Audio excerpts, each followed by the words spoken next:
నమస్కారం. ఆంధ్రప్రదేశ్‌కి పెట్టుబడుల పరంపర కొనసాగుతూనే ఉంది.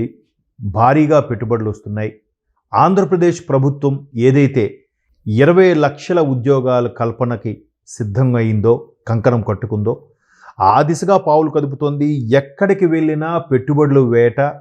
ఆంధ్రప్రదేశ్‌కి ఏమిస్తారు? ఆంధ్రప్రదేశ్‌కి మీ వంతు సాయం ఏం చేస్తారు? ఆంధ్రప్రదేశ్‌లో పెట్టుబడులు పెట్టడానికి, చిన్న స్థాయి కంపెనీలు పెట్టడానికి మీరు ఏ విధంగా దోహదపడతారు? ఇదే ఉంది.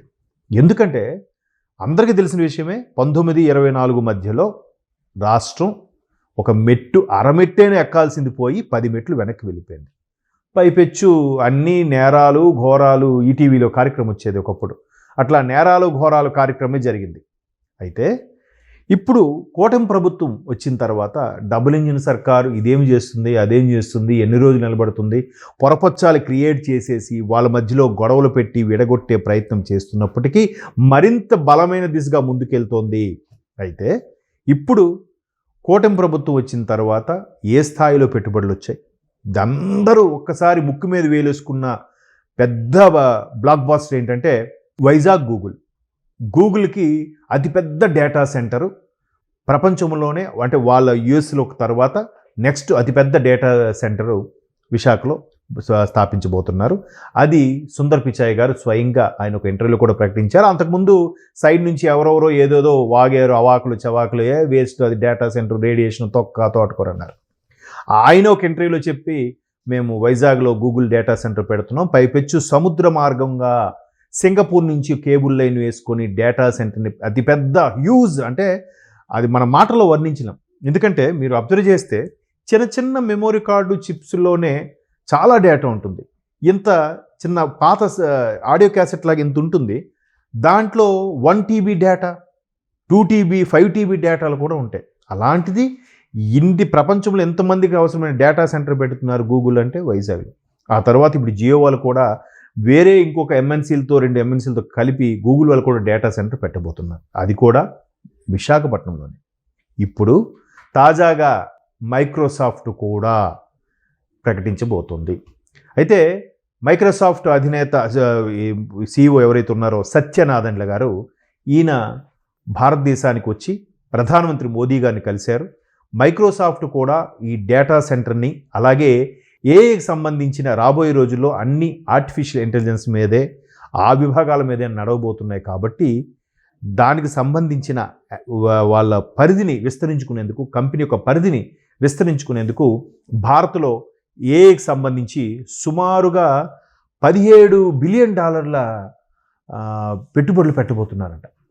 ఇంతకుముందు కూడా సెమీ కండక్టర్ సంబంధించి ఒక సంస్థ వచ్చినప్పుడు, సెమీ కండక్టర్లకి అంటే మీరు కొద్దిగా నెట్వర్కింగ్ కానీ హార్డ్వేర్ కానీ ఐడియా ఉన్న వాళ్ళకి ఐడియా ఉంటుంది. మనం ఒక ఫోన్ కానీ ల్యాప్టాప్ కానీ చిన్న డివైస్ కానీ ఓపెన్ చేస్తే దాంట్లో చిన్న చిన్న డివైస్ కండక్టర్లు అంటూ ఉంటాయి, సెమీ కండక్టర్లు అంటే. సో వాటితోనే ఎంత పెద్ద డేటాని కానీ, ఎంత పెద్ద టెక్నాలజీ కానీ చిన్న కండక్టర్లను పొందుపరిచి అసెంబ్ల్డ్గా తయారు చేస్తారు. సో అటువంటి కండక్టర్స్ సంబంధించి మ్యానుఫ్యాక్చరింగ్ కూడా ఈసారి భారత్లో పెట్టబోతున్నారు. అయితే వాళ్ళు కూడా ప్రధానమంత్రి మోదీ గారిని కలిసినప్పుడు 3 రాష్ట్రాల్లో 3 ప్రదేశాల్లో మేము పెట్టాలనుకుంటున్నాం, మాకు సజెస్ట్ చేయండి అంటే, భారత ప్రభుత్వం ఎన్డీఏ భాగస్వాములతో కూడిన భారత ప్రభుత్వం ఒకటి హర్యానా, రెండోది ఒడిస్సా, హర్యానా పంజాబ్ సరిగ్గా గుర్తులేదు, రెండోది ఒడిస్సా, మూడోది ఆంధ్రప్రదేశ్. అలాగే ఇప్పుడు ఇది కూడా మైక్రోసాఫ్ట్ సంబంధించిన ఆర్టిఫిషియల్ ఇంటెలిజెన్స్ ఏదైతే ఉందో ఆ పెట్టుబడులకు పెట్టే దిశగా మొట్టమొదటి ప్రయారిటీ భారత ప్రభుత్వానికి విశాఖపట్నం మీదే ఉంది, ఆంధ్రప్రదేశ్ మీద ఉంది. అయితే అది అమరావతికి సమీపంలో పెడతారా ఈ ఆర్టిఫిషియల్ ఇంటెలిజెన్స్ ఇది, లేదా విశాఖకి భారీ స్థాయిలో పెట్టుబడులు వస్తున్నాయి, విశాఖలో అంతర్జాతీయ స్థాయిలో విమానాశ్రయం కూడా రెడీ అయిపోయింది, రేపు ఏప్రిల్ 2026కి ఓపెనింగ్ కూడా అవబోతోంది.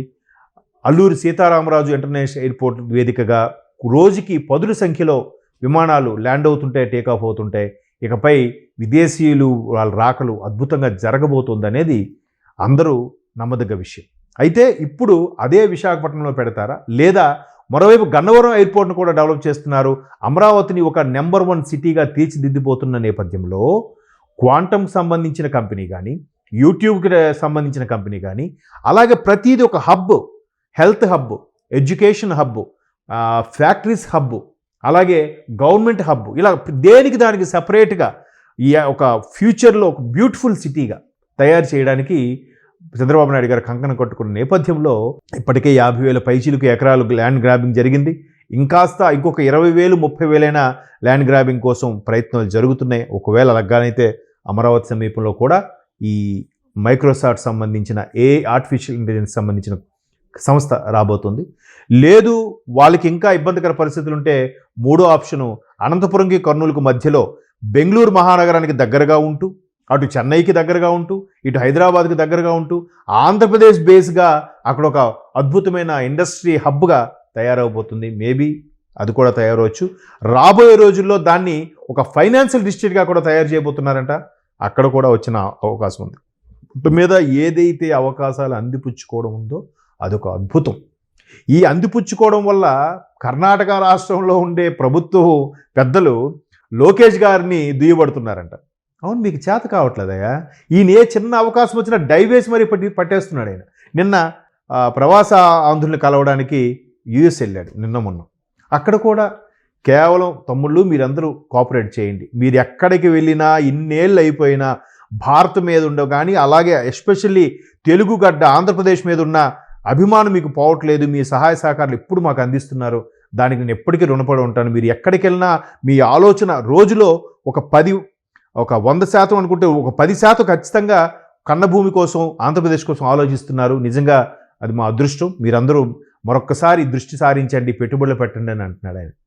అక్కడికి వెళ్ళి మేము రాజకీయంగా అది చేసాం ఇది చేసాం చెప్పుకోవచ్చు కదా, మాకే గెలిపించండి అని చెప్పొచ్చు కదా.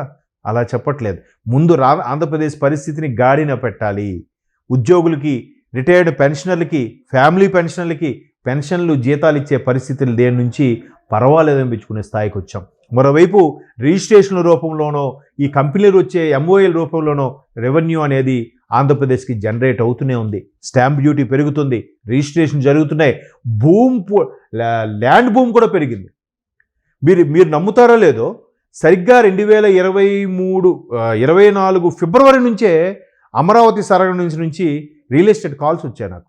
మాకు అమరావతికి ఎంత దూరంలో ఇక్కడ ల్యాండ్ ఉంది తీసుకుంటారండి, జనరల్గా కాల్ చేస్తారు కదా, అలా చేస్తున్నారు. అంటే వాళ్ళందరికీ అర్థమైపోయింది నెక్స్ట్ వచ్చేది చంద్రబాబు నాయుడు గారి ప్రభుత్వం వస్తే అన్ని విధాలుగా డెవలప్ అవుతుంది. పెద్ద పెద్ద కంపెనీలు, ఒకప్పుడు హైటెక్ సిటీ ఎలాగైతే హైదరాబాద్ ఒక్కసారి కళ్ళెత్తి చూశారో అందరూ, ఇప్పుడు విశాఖపట్నం వైపు అందరూ తలెత్తి చూస్తున్నారు, అమరావతి కూడా తలెత్తి చూస్తున్నారు. సో ఇంకా రాబోయే రోజుల్లో ఇంకా ఒక సుమారుగా వాళ్ళు మైక్రోసాఫ్ట్లు కూడా అనౌన్స్ చేసింది, రేపు రాబోయే 26, 27, 28 ఈ 3 ఏళ్ల లోపనే పూర్తి స్థాయి పెట్టుబడి పెట్టడానికి కూడా సిద్ధంగా ఉన్నారు. అంటే మరొక నెక్స్ట్ గవర్నమెంట్లు వచ్చేలోపు మొత్తం ఎస్టాబ్లిష్ చేసేస్తున్నారు. నెక్స్ట్ కూడా ఇదే గవర్నమెంట్ ఉండేలా చేయాలి.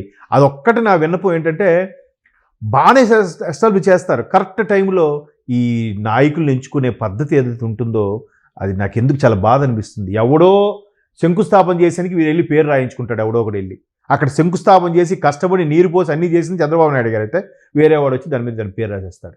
అలా చేయకుండా ఉండాలి. అభివృద్ధి పరిగెట్టాలంటే మరొక 10-15 ఏళ్ళు చంద్రబాబు నాయుడు గారు ఉంటారని కూడా అనుకుంటున్నాను.